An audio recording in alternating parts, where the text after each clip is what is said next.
Another day, another basketball stories na naman ang pagkikwentuhan natin.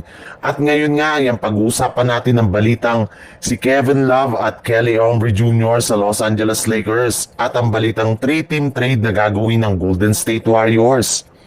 Alam naman nga po ninyo na meron ngang natitirang 3 bakanting pwesto ang lineup ng Los Angeles Lakers ngayong offseason. Kaya hindi nga kayo dapat pang magulat kung gagawa pa si Rob Pelinka sa mga susunod na araw. At isa nga sa mga prioridad nila ditong gawin ay ang pagsungkit nila ng mga players na magiging available sa buyout market sa mga susunod na araw. At hindi nga kagaya ng mga nagdaang taon. Simula nga na makuha nila si Luka Doncic ay mas dumami na rin naman nga ang mga players na nagkaka-interest na ngayon sa pagsali at paglaro sa Lakers. Kaya hindi na nga sila nahihirapan pa sa pag-recruit. In fact, base nga sa kalalabas pa lang na balita, isa nga sa mga manlalaro na gustong maglaro sa kanilang team ay si Kevin Love na nakasama pa lang ni LeBron James sa isang workout noong nakarang araw. Maliban rin naman nga kay Love, isa rin naman nga sa mga manlalaro na posibleng makuha ng Lakers sa pamamagitan ng trade ay si Kelly Oubre Jr. mula sa Philadelphia 76ers.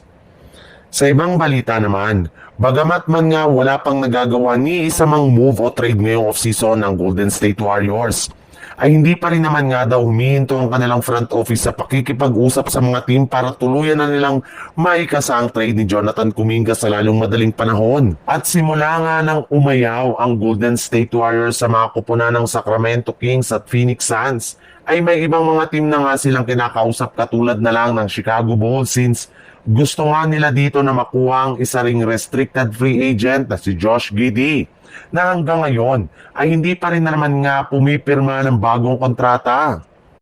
Bukod rin dyan, ay may lumabas rin naman nga na balita na posible rin naman nga daw na makagawa ang Golden State Warriors ng isang 3-team trade ngayong offseason kasama ang mga kupunan ng Chicago Bulls at Indiana Pacers. Bali dito nga ay makukuha ng Bulls sina Jonathan Kuminga, Moses Moody at si Jarvis Walker. Masusungkit naman dito ng Indiana Pacers sina Nikola Vucevic at isang second round pick habang ang Warriors naman ay makukuha si Obi Toppin at isang first round pick.